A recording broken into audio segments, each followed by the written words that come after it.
देखिए, वैसे तो इसके लिए जो फर्स्ट फेज में है पूरे प्रदेश में 100 स्कूल है जिनको जो है वो सीबीएसई से एफिलिएशन की जो प्रोसेस जो वो चल रही है। और जहाँ तक जिला हमीरपुर की बात है हमारे, तो यहाँ पर जो वो 11 स्कूल जो हैं वो सीबीएसई से जो है एफिलिएशन की प्रोसेस जो वो कंप्लीट कर चुके हैं। 11 स्कूल थे और उनकी सारी फॉर्मेलिटीज जो वो पूरी हो गई है। सर कहाँ कहाँ है ये? मैं थोड़ा सा आपको जानकारी के लिए बताना चाहूँगा कि हमारे जैसे अभी आपका government boys senior secondary school आपका हमीरपुर है, जैसे कि अब सीनियर सेकेंडरी स्कूल भोरंज है, आपका बॉयज़ स्कूल नादौन है, सीनियर सेकेंडरी स्कूल सोहारी है, आपका गलोर है। इसके साथ ही और भी बहुत सारे स्कूल हैं जहाँ पे जो सीबीएसई की एफिलिएशन की प्रोसेस जो उसको कंप्लीट कर लिया गया है। सर नेक्स्ट सेशन की बात करें, नेक्स्ट सेशन में क्या इन स्कूलों से जो पढ़ाई है वो शुरू हो?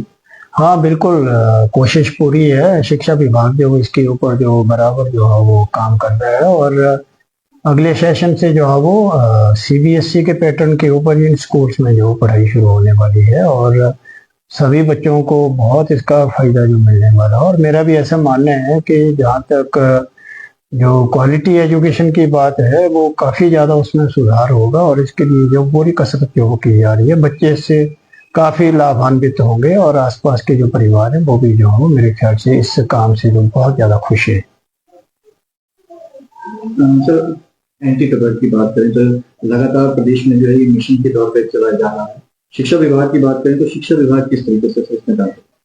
देखिए, जहाँ तक टोबैको फ्री स्कूल्स की जो एक मुहिम चल रही है काफ़ी टाइम से, और शिक्षा विभाग जहाँ तक हमीरपुर की बात है, हम इसके ऊपर पूरे जोर शोर से इसमें जो लगे हुए हैं। बराबर हम जो स्कूलों को जो इसके जो निर्देश भी दे रहे हैं। और मैं आपको ये बताना चाहूँगा कि जिला हमीरपुर के लिए जो है वो 400 स्कूल्स का टारगेट जो 30 नवंबर से पहले पहले जो फिक्स किया गया है। और इस वक्त जो है वो हमने कम से कम 300 स्कूल्स तक जो है वो हमने आंकड़ा जो है वो पूरा कर दिया है। बाकी भी जितने भी स्कूल्स हैं हम उनको भी ये कह रहे हैं कि वो इसके लिए जो है वो जो भी कार्रवाई है, बड़ी सारी एक्टिविटीज वो करवा रहे हैं अपने स्कूल्स के अंदर, बहुत सारी गतिविधियां इसके ऊपर चल रही हैं। और सभी स्कूल्स जो हैं वो ये इंश्योर करेंगे कि जो उनके इंस्टीट्यूशंस हैं वो पूरी तरह से तंबाकू रहित हैं और वहाँ पर किसी भी तरह की जो तंबाकू से संबंधित गतिविधियां जो वो नहीं हो रही है। इसके लिए हम बराबर हेल्थ डिपार्टमेंट के साथ भी जुड़े हुए हैं। अभी हमारे पास जो है वो डॉक्टर अत्री जो कि एक सीएमओ का चार्ज भी आजकल वो देख रहे हैं, वो मेरे पास सुबह ही आए हुए थे और इसके ऊपर विशेष चर्चा जो वो की गई है। बराबर एक गूगल शीट जो वो हमने स्कूल्स के अंदर जो शेयर करी गई है और सभी स्कूल्स जो वो इसमें अपनी जो है वो भागीदारी जो सुनिश्चित कर रहे हैं। आज मैं बराबर शाम को भी जो स्कूल से इससे जो अभी तक थोड़ा सा लग रहा है कि कहीं पर ये जहाँ ध्यान देने की जरूरत है, उनके साथ जो शाम को मैं जो 2 बजे के लगभग जो वीसी करने वाला हूँ पर्सनली, और वहां पर भी उनको ये बताने वाला हूँ कि इस मुहिम में जो है वो बराबर जो वो साथ दें, और ताकि ये जो आज की युवा पीढ़ी जो है वो यही एक सबसे बड़ा हमारे पास जो वो एक एसेट है और इनको जो इसके प्रति अवेयर करना बहुत जरूरी है। और आने वाले जो हमारे देश के नागरिक जो वो स्वस्थ रहे और इस तरह की जो बहुत सारी बीमारियां जो तंबाकू से जो उत्पन्न होती हैं उनसे वो बचे रहें। सर देखा गया कि अक्सर शिक्षा संस्थानों के बाहर भी जो है टबैको की दुकान रहती थी, इसमें बाकायदा नोटिफिकेशन भी है कि नहीं, इसके लिए सर क्या प्रिंसिपल?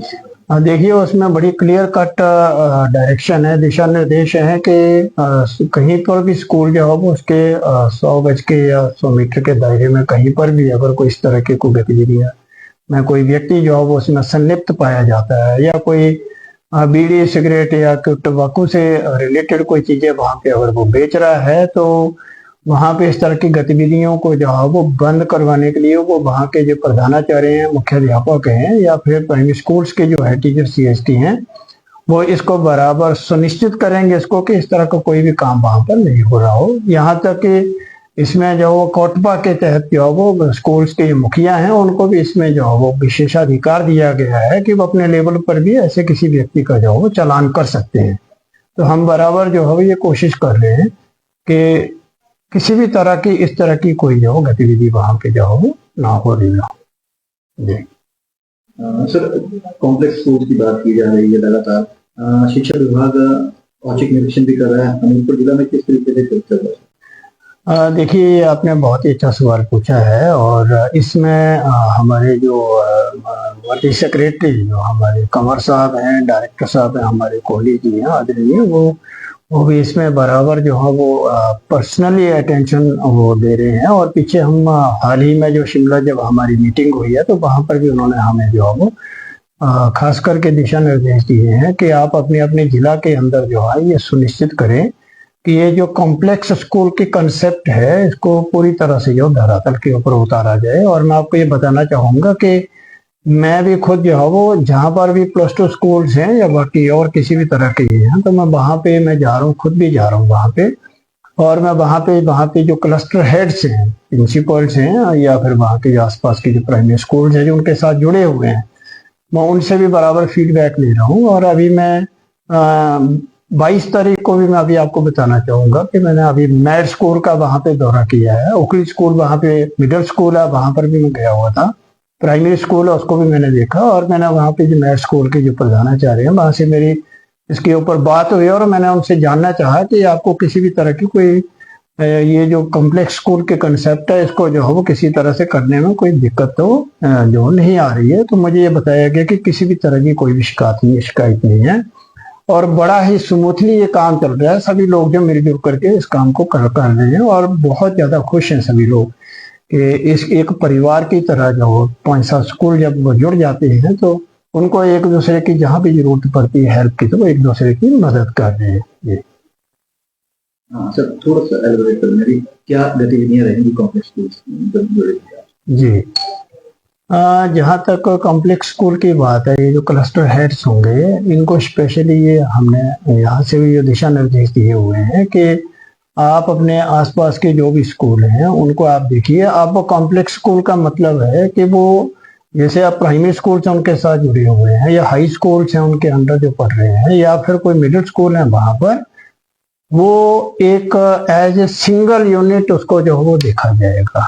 वो अब ये नहीं है कि ये अलग अलग स्कूल है। ये अलग बात है कि वो अपनी अपनी जगह पर वैसे ही वो काम करेंगे, लेकिन उनको जो है वो हर तरह की मदद जो है वो वहाँ पे दी जाएगी। अगर मान लो किसी टीचर की कोई कमी है तो वहाँ के जो क्लस्टर हेड है वो उस चीज़ को देखेगा कि उसको जो है वो उस टीचर की कमी को कैसे पूरा किया जाएगा। जैसे ICT लैब उनके पास कोई IT लैब्स हैं तो प्राइमरी स्कूल के बच्चे, मिडिल स्कूल के बच्चे भी वहाँ पे विजिट करें। अगर कोई डिजिटल लैब्स की बात है तो बच्चों को जो छोटे स्कूल्स हैं उनको भी उससे जो उनका परिचय करवाया जाए। और उनके लिए यही एक हमारा दिशा निर्देश भी है कि स्कूल्स के अंदर जो हो पढ़ाई जो हो और भी अच्छे और भी बेहतर तरीके से जो चलनी चाहिए।